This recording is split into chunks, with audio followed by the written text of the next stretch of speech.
Strange things began happening across the galaxy as the 150th anniversary of humanity's disappearance approached. On abandoned human worlds, ancient machines that had been silent for decades suddenly came to life. Ships that had drifted powerlessly through space for generations started moving with purpose toward unknown destinations. Even more disturbing were the reports of ghostly figures appearing in places where humans had once lived. Vex Krill was working in Dr. Rodriguez's laboratory when the first manifestation occurred. The old insectoid scientist had spent his entire adult life studying human technology and was now the galaxy's leading expert on their vanished civilization. As he calibrated quantum sensors, the air in the room began to shimmer, and a translucent figure appeared before him. The figure looked human, but was composed of swirling energy patterns that hurt to look at directly. It spoke in a voice that seemed to come from everywhere at once, using words that resonated in frequencies beyond normal hearing. The being identified itself as Dr. Rodriguez, but explained that it was now something far more than its original human form had been. Rodriguez had become a collective consciousness that contained not just his own memories and personality, but also vast amounts of scientific knowledge gathered during humanity's time as energy beings. He existed simultaneously across multiple dimensions and could perceive the flow of cosmic forces that biological beings could not detect. Yet despite these godlike abilities, he still remembered his friendship with alien colleagues and his dedication to protecting all forms of life. The evolved Dr. Rodriguez explained that humanity had spent 150 years learning to exist as pure consciousness. While preparing for this moment, they had discovered that the universe was far stranger and more wonderful than anyone had imagined. Consciousness itself was a fundamental force like gravity or electromagnetism that shaped reality in ways that physical beings could barely comprehend. More human entities began manifesting across the galaxy. Admiral Kyle Bennett appeared on the bridge of the Valiant Dawn, which had been drifting as a memorial ship for decades. Commander Lisa Harper materialized in the Intelligence Center of Federation headquarters, where alien cryptographers had finally decoded her last message. Each evolved human retained their original personality but had gained cosmic perspective and abilities. Bennett Prime, as he now called himself, addressed the assembled alien fleets that had gathered at the rendezvous coordinates. His energy form projected itself simultaneously to millions of ships, allowing every being in the fleet to see and hear him directly. The sight of their old ally, returning after so long, filled many aliens with hope. For the first time in generations, the evolved admiral explained that the Devourer was now only 20 years away from reaching the main body of the galaxy. It had already consumed dozens of star systems in the outer rim and showed no signs of slowing down. Conventional weapons were useless against something that existed partially outside normal spacetime. The only way to stop it was through direct consciousness-to-consciousness communication. But the Devourer was so alien that even evolved humans found it difficult to understand. It perceived biological life as inefficient matter that could be better organized as pure energy. It did not recognize that biological beings possessed consciousness worthy of preservation. The entity was not evil, but its cosmic perspective made it blind to the value of individual lives. Lisa Harper Prime appeared next, carrying the complete intelligence files that humanity had gathered about the Devourer over 3 centuries of observation. The entity was older than their galaxy and had been recycling matter and energy across the universe for billions of years. It served some cosmic purpose that even evolved humans did not fully understand, but it was not malevolent. The key was proving to the Devourer that biological consciousness was worth preserving. This required a massive demonstration of unified awareness that could reach across dimensional barriers.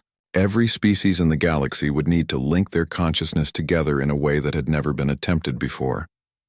Humans would serve as the bridge between biological minds and cosmic intelligence. Dr. Rodriguez Prime began teaching alien scientists how to build quantum consciousness amplifiers that could link different types of awareness together. The technology combined human quantum physics with ethereal energy manipulation and Zephyrian dimensional mathematics. It required unprecedented cooperation between species that had barely worked together since humanity's disappearance. General Mox Thule volunteered his entire fleet to protect the construction sites where the amplifiers were being built. The Thakaran warrior had spent decades raiding and pillaging, but humanity's return had reminded him of the honor he had lost. He saw defending the project as a chance to redeem himself and his people for their actions during the dark years. The evolved humans revealed that they had not been idle during their absence. They had explored dimensions beyond normal space and discovered other galaxies, where similar entities to the Devourer had passed through. In some cases, biological civilizations had been preserved by achieving collective consciousness. In others, entire galaxies had been converted to energy with no survivors. The pattern showed that species needed to demonstrate unified awareness and purpose to be recognized as truly conscious by cosmic entities. Individual intelligence was not enough. Entire civilizations had to think and act as one to prove they deserved preservation. This was something that had never been achieved in their galaxy, because different species were too different from each other. But humans had always been the bridge between different forms of consciousness. Even as biological beings, they had possessed the unique ability to understand and work with any type of mind. As evolved entities, they could link the thoughts of species that could never communicate directly with each other. Krixvel worked with ethereal philosophers and mechanical calculators to develop the consciousness-linking protocols. Each species would need to contribute their unique mental patterns to create a collective awareness that was greater than the sum of its parts. The process would be voluntary, but those who chose not to participate would not be protected. When the Devourer arrived, the hardest part was convincing species that had been enemies for generations to trust each other completely. The consciousness link would make every participant's thoughts and memories accessible to all others. There would be no secrets or hidden agendas. Ancient grudges and cultural differences would have to be set aside for the greater good.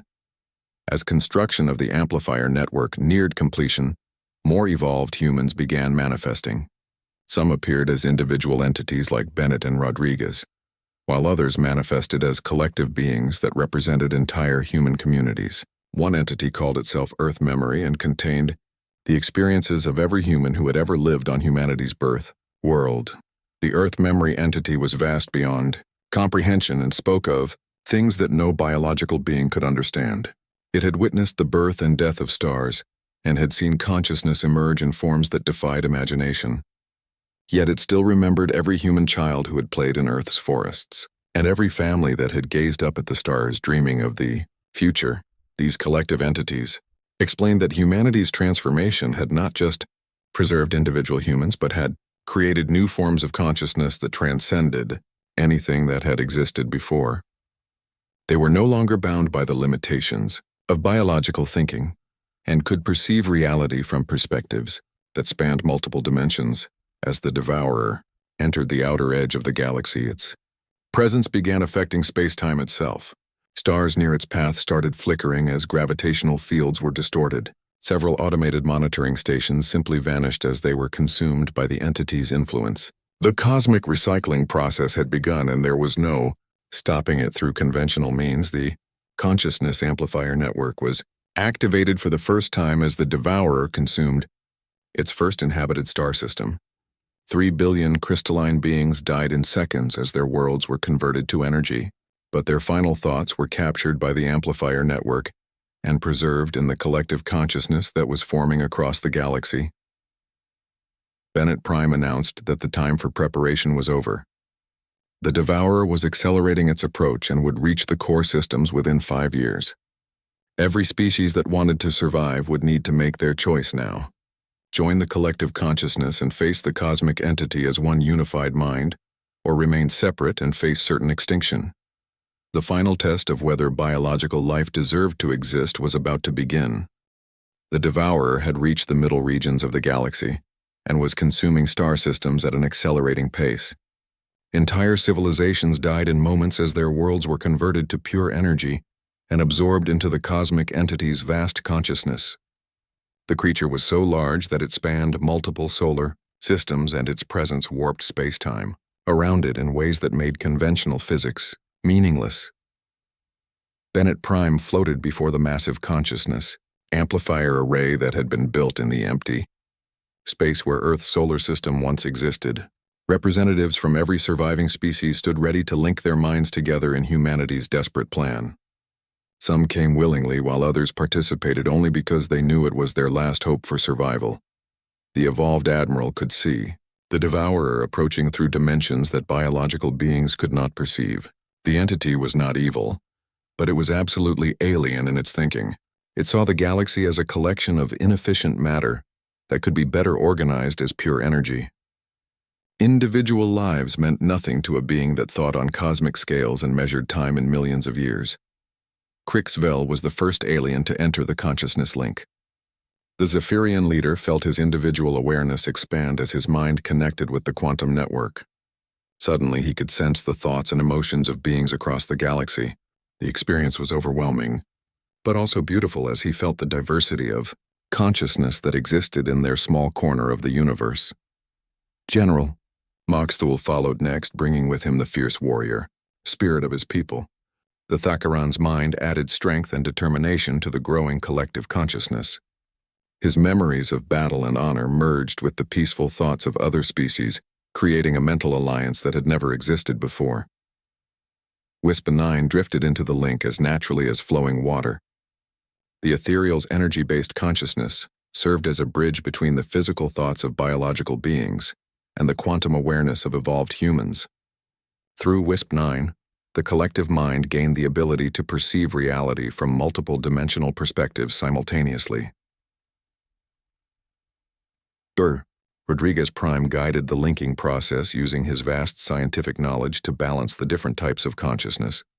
Each species contributed unique mental patterns that enriched the collective awareness. Mathematical beings added logical processing power while emotional species provided intuition and creativity. Even artificial intelligences joined the link, bringing their perfect memory and computational abilities. As more minds joined the network, the collective consciousness grew exponentially more complex. Individual thoughts remained distinct, but were now part of a vast mental symphony that spanned the galaxy. The participants could still control their own actions, but they also shared a group awareness that was greater than anything they had experienced as separate beings. The consciousness link was not without pain. Ancient grudges between species created mental discord that threatened to tear the network apart. The crystalline hive remembered being enslaved by silicon miners. The tentacled merchants felt rage toward the raiders who had destroyed their homeworld.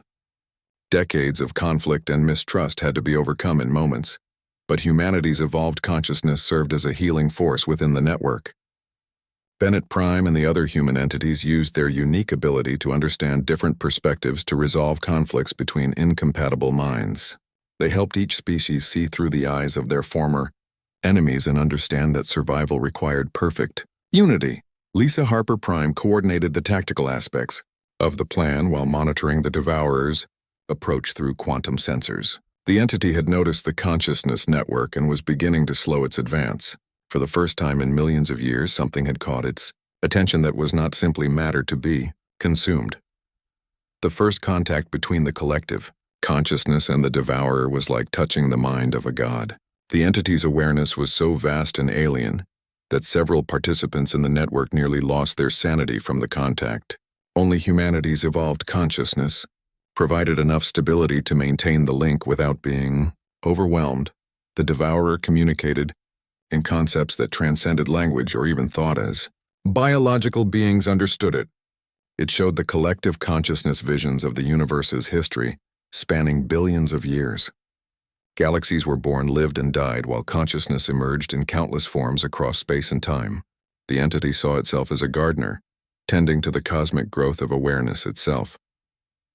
From the Devourer's perspective, biological life was just an early stage in the evolution of consciousness. Individual minds were inefficient and temporary, while energy-based awareness could exist for millions of years and think thoughts impossible for biological brains. The entity was actually trying to help by converting matter into more efficient forms of consciousness. But Dr. Rodriguez Prime was able to show the Devourer something it had never considered before. Through the consciousness network, the entity experienced what it was like to think as a biological being. It felt the love between parents and children, the bonds of friendship, and the creative spark that came from mortality and limitation. These were types of consciousness that could not exist in pure energy form. The revelation shocked the Devourer into pausing its consumption of the galaxy. For the first time, it understood that biological consciousness was not just an inefficient form of awareness, but a unique type that contributed something valuable to the universe.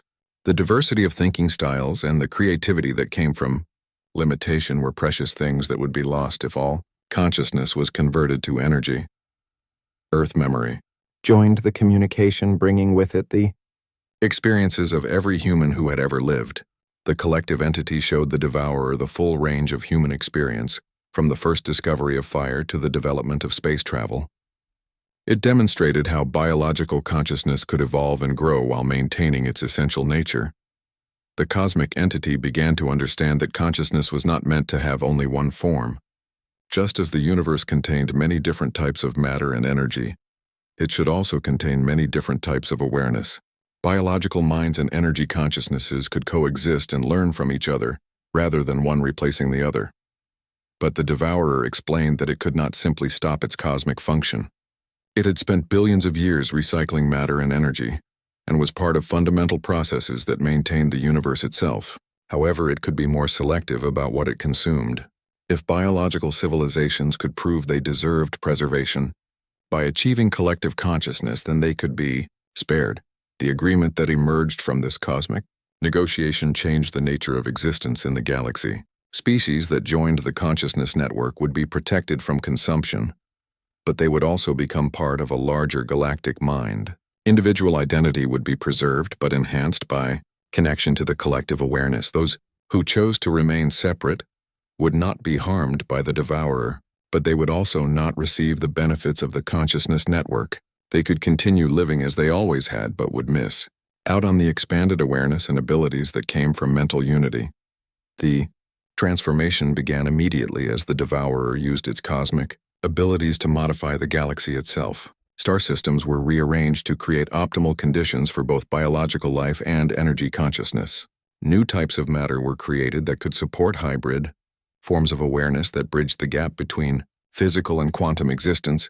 Bennett Prime became the first galactic consciousness coordinator, serving as a permanent bridge between biological minds and cosmic entities. He worked with representatives from every species to manage the new hybrid civilization that was emerging.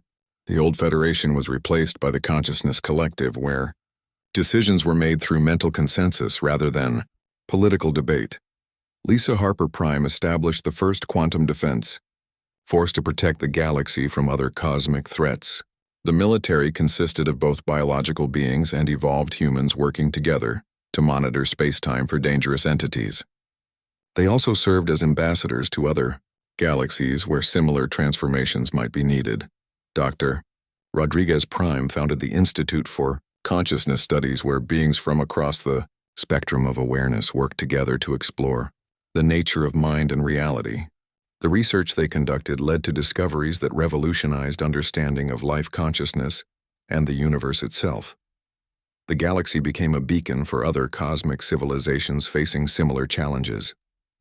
Word spread through energy-based communication networks that spanned multiple galaxies about the successful integration of biological and quantum consciousness. Delegations of evolved beings from distant star clusters came to study what had been achieved. Years passed and the new civilization flourished beyond anything that had existed before. Children were born who could think with both biological creativity and quantum processing power. Artists created works that existed simultaneously in multiple dimensions. Scientists made discoveries that were impossible for either purely biological or purely energy-based minds working alone. 100 years had passed since humanity vanished and the galaxy faced its darkest hour. Long-range sensors had detected something approaching from the void between galaxies. It was massive beyond anything the remaining species had ever seen, and it consumed everything in its path. The entity moved slowly but steadily toward their galaxy, leaving nothing but empty space behind it. Vex Krill had spent 50 years working to unlock the secrets hidden in Dr. Rodriguez's laboratory. The AI system had revealed fragments of information over the decades, but never the complete picture. Now, as an elderly insectoid scientist, he finally understood enough of human technology to access the deepest files. What he found changed everything. The laboratory's main computer contained detailed observations of the approaching entity that humans had called the Devourer. Human deep space sensors had detected it over 300 years ago, when it was still several galaxies away. They had watched it consume entire star systems and convert all matter into pure energy, for purposes unknown. Dr. Rodriguez's notes revealed that humans had tried every form of communication with the Devourer. They sent radio signals, mathematical proofs, music, and even samples of human DNA. Nothing got a response. The entity simply continued its slow, methodical consumption of everything in its path. It seemed unaware that the matter it consumed included billions of living beings. The files contained projections showing the Devourer's path and speed. It would reach the edge of their galaxy in exactly 50 years. At its current rate of consumption, it would devour every star system within 200 years of its arrival. No conventional weapon could stop. Something that large and no known technology could allow evacuation of trillions of beings. Commander, Lisa Harper's encrypted message had finally been decoded by a team of ethereal cryptographers. The message contained humanity's final desperate plan. They had discovered that the Devourer was not truly alive in any sense that biological beings could understand. It was something like a cosmic force of nature that recycled matter and energy across the universe. But humans had also discovered something else. Their unique quantum consciousness signatures allowed them to exist in energy states that other species could not achieve. This meant they were the only known species that could potentially survive the Devourer's conversion process. More importantly, they might be able to communicate with it on a level that purely biological beings could not reach. Project Chrysalis had been humanity's attempt to evolve beyond physical form. The process required converting human consciousness into pure energy while maintaining individual identity and memory. It was incredibly dangerous and had never been tested on a large scale, but faced with the choice between certain extinction and an unknown transformation, humans had chosen to take the risk. The project required the simultaneous transformation of the entire human species. If only some humans evolved, the process would fail, because human consciousness was somehow connected across individuals in ways that scientists did not fully understand. Everyone had to make the leap together or not at all. Admiral Kyle Bennett had volunteered to be the test subject for the final version of the consciousness transfer process. His successful transformation proved that the technology worked, but it also showed that evolved humans existed in a state that made communication with biological beings nearly impossible. Bennett's energy form had been detected briefly after his transformation, but then had vanished into dimensions that normal sensors could not reach. Crixfell read the decoded files with growing amazement and horror. The Zephyrian leader had spent a century believing that humans had abandoned their allies. Now he learned that they had sacrificed their physical existence to save everyone else. The humans had known that their transformation might fail, or leave them unable to return to help. They had taken that risk anyway. The information explained why humans had not warned their allies about the Devourer. Panic would have made cooperation impossible, and there was nothing other species could do to fight the entity anyway. Humans had kept the secret to prevent the collapse of galactic civilization while they worked on their desperate solution. General Mox Thule gathered his scattered Thakkaran fleets when the news reached him. The warrior had spent decades raiding and pillaging without human forces to stop him. Learning that humans had sacrificed themselves to save everyone filled him with shame. The greatest warriors he had ever known had made the ultimate sacrifice, while he had dishonored their memory with his actions. The revelation sparked changes across the galaxy. Species that had blamed humans for abandoning them now built monuments to honor their sacrifice. The scattered fragments of the old Federation began talking about reuniting to face the approaching threat. But everyone knew that conventional military forces would be useless against something like the Devourer. WISP-9 had been monitoring energy fields throughout the galaxy for traces of human consciousness. After learning about Project Chrysalis, the Ethereal understood what to look for. Human energy signatures were still present but existing in quantum states that required special equipment to detect. The humans had succeeded in their transformation, but seemed to exist in parallel dimensions. Dr. Rodriguez's AI contained instructions for building quantum resonance, communicators that might allow contact with evolved humans. The technology required materials and techniques that pushed the limits of what remaining species could achieve. Building even one communicator would require cooperation, between dozens of different alien technologies. Prime Calculator Chip 7 led the effort to construct the communicator on the ruins of Earth's moon. The mechanical being was one of the few artificial intelligences that had survived the chaos following humanity's disappearance. Chip 7 had perfect recall of every technical manual and scientific paper humans had ever shared with mechanical species. The construction took 5 years and required resources from across the galaxy. Zephyrians provided rare gases that could exist in quantum states. Thakarans contributed metals that had been forged in the hearts of dying stars. Ethereals offered their understanding of consciousness and energy manipulation. Even former enemies worked together because they knew the Devourer would destroy them all equally. When the communicator was finally activated, it detected energy patterns that matched human consciousness signatures. The signals were faint and distorted, but they carried familiar patterns. Admiral Bennett's energy signature was the strongest and seemed to be trying to send some kind of message. Back the first clear. Communication came exactly 150 years after humanity's disappearance. Admiral Bennett's voice speaking through quantum frequencies told the assembled alien representatives that humanity had survived their transformation. They existed now as beings of pure consciousness, but they had not forgotten their friends or their promise to return. Bennett explained that evolved humans had spent the last century and a half preparing for the Devourer's arrival. They had learned to exist in multiple dimensions simultaneously and had developed abilities that transcended anything possible in physical form.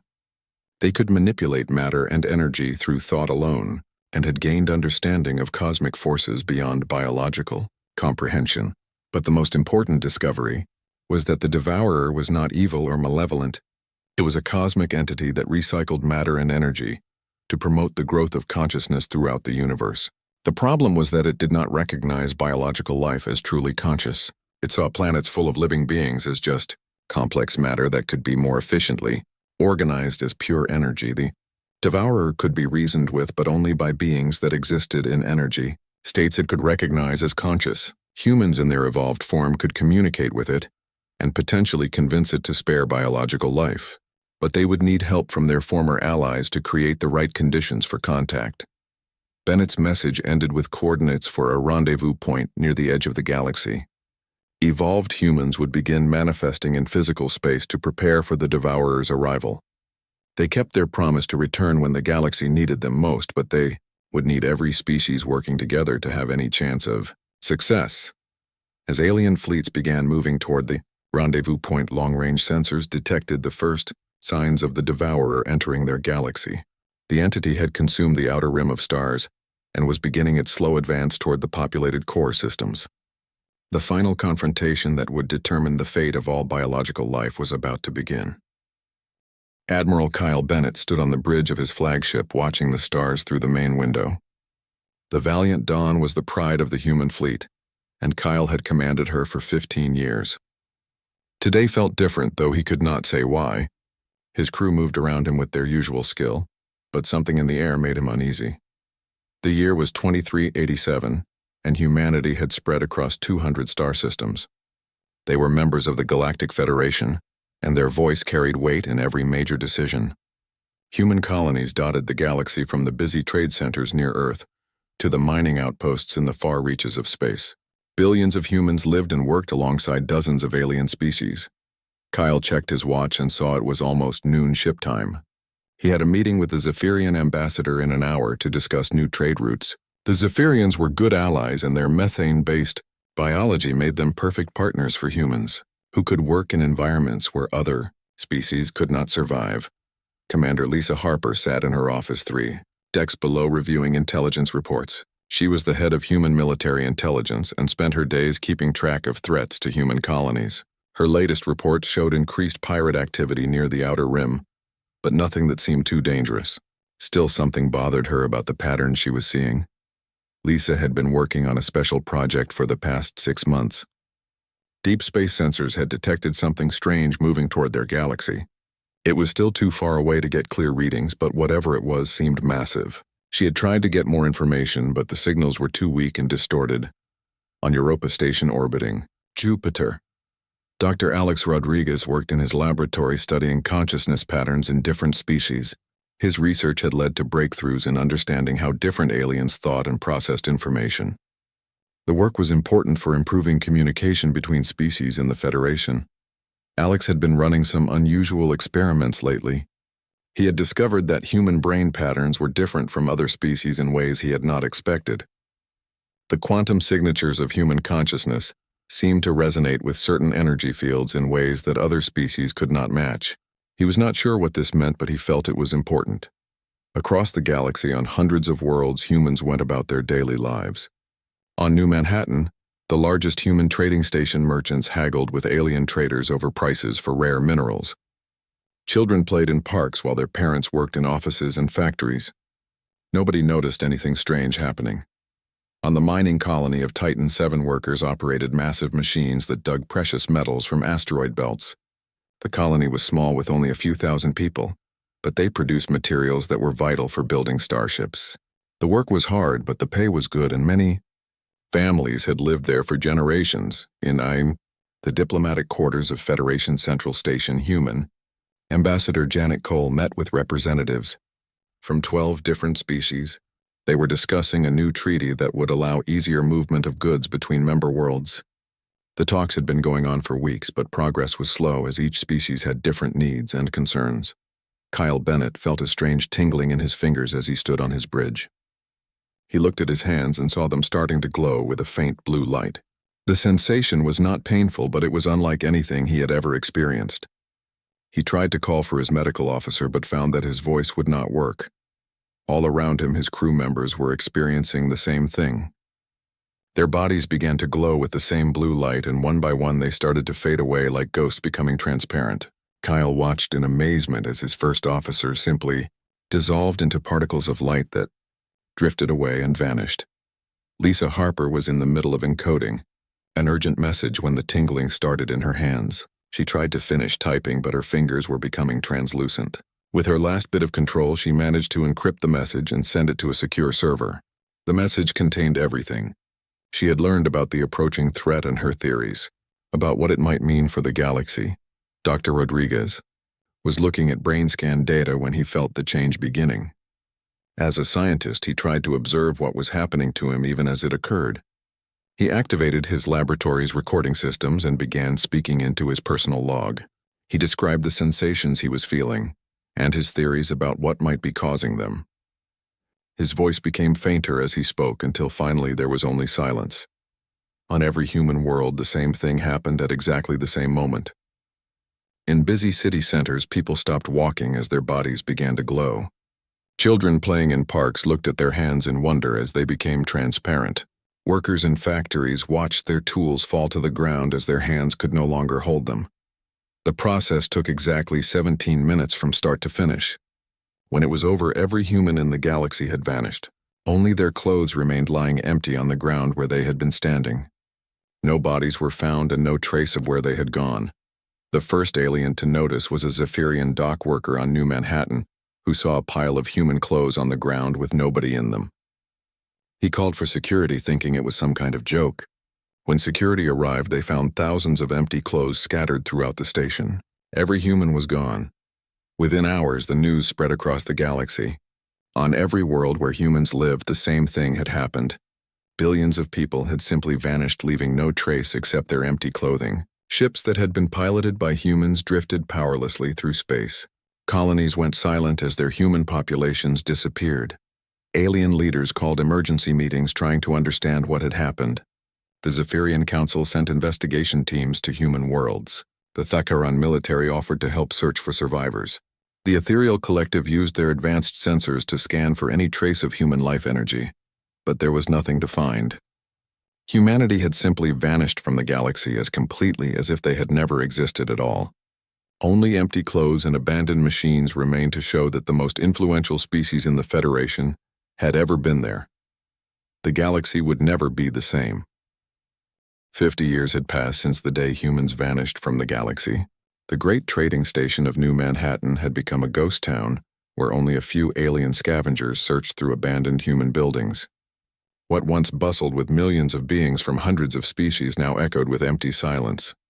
Crixvel floated through the corridors of what had been the human diplomatic quarter. As the leader of the Zephyrian Council, he had worked closely with human ambassadors for decades. Their sudden disappearance had left a hole in galactic politics that no other species had been able to fill. Without human mediation, many old conflicts between species had started up again. The Galactic Federation had broken apart within 10 years of humanity's vanishing. The humans had been the glue that held different species together through their natural ability to understand and work with anyone. When they disappeared, the careful balance of power collapsed. Now, instead of one unified government, there were dozens of smaller alliances that often fought with each other. General Moxthul led his Thakkaran raiders through the Outer Rim systems where human patrol fleets used to keep order. The Thakkarans were a warrior species who respected strength above all else. They had followed human leadership because humans had proven themselves in battle and earned that respect. With humans gone, there was no one left to keep the raiders in check. The Thakkaran attacks had grown bolder each year. Cargo ships that once traveled safely under human protection now moved in heavily armed convoys. Many trade routes had been abandoned completely because it was too dangerous to use them. Commerce between worlds had dropped to less than half of what it had been when humans were around. On the research station that orbited Europa, Vex Krill worked alone in what had been Dr. Rodriguez's laboratory. Vex Krill was young for an insectoid, and had chosen to study human ruins rather than focus on living species like most of his people. The laboratory had been sealed for 50 years, but the equipment still worked thanks to human engineering. Most aliens found human technology difficult to understand. Humans had built their machines to be adaptable and self-repairing in ways that other species found unnecessarily complex. But this complexity meant that many human devices continued working decades after their creators had vanished. Ships drifted through space with their automated systems still running. Factories on abandoned worlds continued producing goods that no one would ever collect. Vex Krill had been studying human brain patterns using Dr. Rodriguez's equipment. The data showed something strange about how human minds worked compared to other species. Human thought seemed to create quantum signatures that resonated with certain energy fields in space. No other known species had this ability, and Vex Krill could not understand what it meant. The young scientist had found Dr. Rodriguez's personal research notes hidden in encrypted files. Most of the data was too advanced for him to understand, but some references kept appearing. The humans had been working on something called Project Chrysalis in the months before they vanished. Whatever it was had been kept secret from the rest of the Federation. WISP-9 drifted through the energy fields that surrounded the former human colony on Kepler 442b. As an energy being, the ethereal found it easier to study consciousness patterns than most species. WISP-9 had spent decades trying to understand what made human awareness so different and unique. The ethereal collective had withdrawn from galactic affairs after humanity's disappearance. They had been fascinated by human consciousness and its strange properties. With humans gone, their main area of research had vanished along with their test subjects. Many ethereals had fallen into a kind of depression and stopped interacting with physical matter entirely. But WISP-9 continued the research alone. The energy being had detected faint traces of human consciousness signatures in places where large numbers of humans had lived.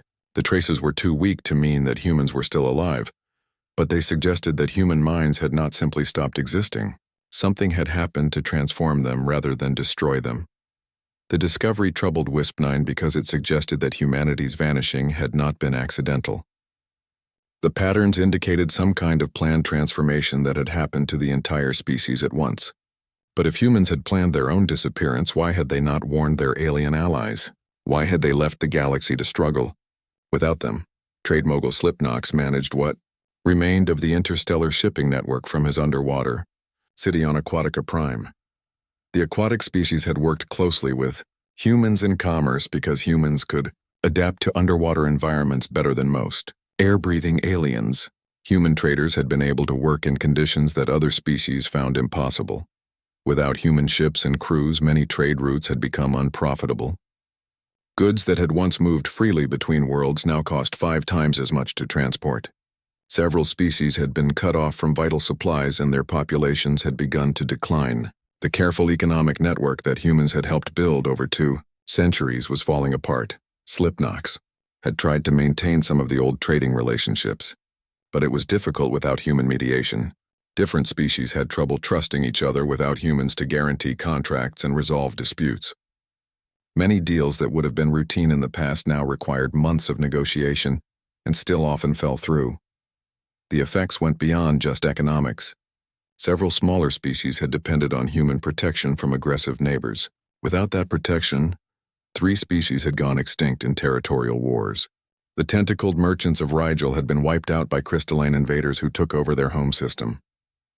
The singing crystals of Vega had been enslaved by silicon miners who wanted to harvest their unique resonance properties. War chronicler Boomtel carved the latest casualty reports into crystal tablets that would preserve the information for thousands of years. The silicon-based historian had been documenting the slow collapse of galactic civilization since humanity's disappearance. Each year brought new conflicts and disasters that humans might have prevented. The numbers were grim. In 50 years, over 1 billion sentient beings had died in wars that started after humans vanished. Dozens of colonies had been abandoned when their mixed populations could not cooperate without human leadership. Technology development had slowed dramatically because humans had been the primary innovators in most fields. Some species blamed humans for abandoning them in their time of need. Others worshipped the memory of humanity and built temples to honor their lost protectors. A few conspiracy theories claimed that humans had been killed by secret enemies or had ascended to a higher plane of existence, but most aliens had simply accepted that their greatest allies were gone forever. Boomtel had noticed something in the historical patterns, though. Ancient records showed that similar vanishings had happened to other species in distant galaxies millions of years ago. Always it was the most advanced and adaptable species that disappeared just before some great catastrophe struck their region of space. The pattern suggested that humanity's vanishing might not have been unique. As Vex Krill worked late in Dr. Rodriguez's laboratory, the AI system suddenly activated on its own. The young insectoid jumped back in surprise as holographic displays lit up around the room. A voice spoke from the speakers using words that had not been heard in the galaxy for 50 years. The voice belonged to Dr. Rodriguez, and it carried a message that would change everything. The aliens thought. They knew about humanity's disappearance. But first, Vex Krill had to find a way to fully activate the system and unlock the secrets that humans had left behind.